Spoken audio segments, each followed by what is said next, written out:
Assalamu alaikum everybody. Welcome to Let's Learn Maths. I am Arshad Mandal and you are watching the 12th class mathematics. This is chapter relation and function. This is presentation number 7. Before watching this video, please confirm whether you have already seen the presentation 1 to 6.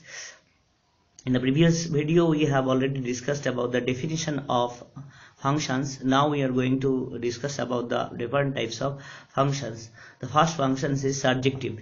Why this is surjective? Let's see. A function f x to y, a function f x to y will be called onto or surjective if all elements of y will have at least one element at x. Okay, here the image or pre-image, you see this is pre-image, this is image. In this box all elements will have a pre-image here. Also although there is two pre-image, you see here, if you put fx is equal to f1 is at 1 is, then x square will be 1. If you put x here minus 1, you also will get 1. So it has two pre-image, but all elements will have at least one pre-image.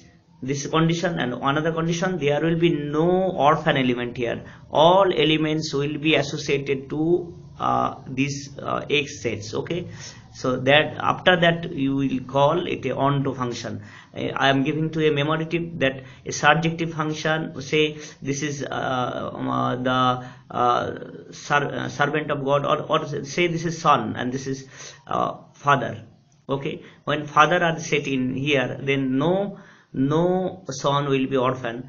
So all son has a father here. So there will be no orphan element. If there is an element which will not relate to x, then it will be not called a onto function.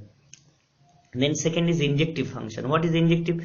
See, you have seen the needle of injection. So when one injection only stacks one hole. For example, P stacks 3, Q stacks 4, R stacks 5, and S stacks only 6. But there is an orphan element also 7, which is not related to any element with the x. So this is called injective function. Why this is injective? Because this is 1 1. Okay, 1 1, P to 3, Q to 4, R to 5, S to 6. So this is called 1 1, and so this is also called injective function. A function f x to y will be called 1 1 if every element of x will be associated with y.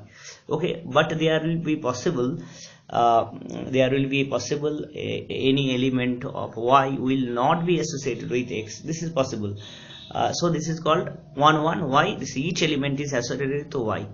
So, and then third is bijective, a function which obeys the both surjective and injectivity, then it will be a bijective function. For example, here you see the elements of the x are associated with the element of y. A is associated with 1, B 2, C 3, D 4. There is no orphan element. Also it is obeying the injectivity, also it is obeying the subjectivity, because there is no orphan element. So this is called a bijective function. Hope you understood this video. If you like this video, don't forget to subscribe my channel, and if you like this, please, if you can, help my school. My SBI account number is given here. Until that, have a goodbye. Khuda Hafiz.